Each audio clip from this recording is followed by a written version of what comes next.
കോട്ടയം ജില്ലയിൽ മഴയ്ക്ക് നേരിയ ശമനമുണ്ട്.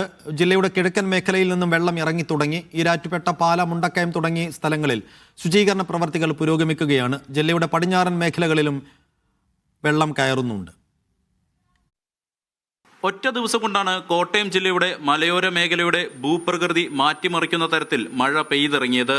4 ഉരുൾപൊട്ടലിൽ 15 വീടുകൾ ഭാഗികമായും 3 വീടുകൾ പൂർണ്ണമായും തകർന്നു. 3 ജീവനുകളാണ് മഴക്കെടുതിയിൽ നഷ്ടമായത്. അതേസമയം ഇന്ന് മഴയ്ക്ക് നേരിയ ശമനം വന്നതോടെ ജില്ലയുടെ കിഴക്കൻ മേഖലകളിൽ നിന്നും മഴവെള്ളം ഇറങ്ങി തുടങ്ങി.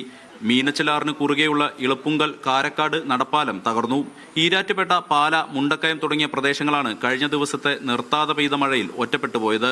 വെള്ളം ഇറങ്ങിയതോടെ ഈ പ്രദേശങ്ങളിലെ ശുചീകരണ പ്രവൃത്തി പുരോഗമിക്കുകയാണ്. ഇതിപ്പോൾ മിനിഞ്ഞാന്നുള്ള ആ വെള്ളപ്പാച്ചിലിൽ ഫർണിച്ചർ മൊത്തമായിട്ട് പോയതായിട്ടാണ് ഇപ്പോൾ ക്ലീൻ ചെയ്തുകൊണ്ടിരിക്കുകയാണ്. ഇവിടെയുള്ള STUവിൻ്റെ സന്നദ്ധ പ്രവർത്തകരും ഞങ്ങളുടെ ടീം വെൽഫെയർ എന്ന് പറഞ്ഞ ആ സന്നദ്ധ പ്രവർത്തകരൊക്കെ ഇപ്പോൾ സജീവമായിട്ട് ഇവിടെ ഉണ്ട്. മൊത്തം വെള്ളം വരും, ഒരാൾ നെല്ല് വെള്ളം വരും. ആ വെള്ളം കംപ്ലീറ്റ് കടക്കുക. ഈ ഭാഗത്തുള്ള ഈ പള്ളി മുതൽ ആ പള്ളി വരാൻ കംപ്ലീറ്റ് കടയിൽ വെള്ളം വരും. എല്ലാം കംപ്ലീറ്റ് വെള്ളം, ഒരു ചെളി മാറി എല്ലാം ചെളിയായിരുന്നു. കിഴക്കൻ മേഖലയിൽ നിന്നും വെള്ളം ഇറങ്ങിയതോടെ ജില്ലയുടെ പടിഞ്ഞാറൻ മേഖലകളിൽ വെള്ളം കയറി തുടങ്ങി. കോട്ടയം ടൗൺ, അർപ്പുക്കര, ഐമനം, തിരുവാർപ്പ് തുടങ്ങിയ പ്രദേശങ്ങളിൽ വെള്ളം കയറി.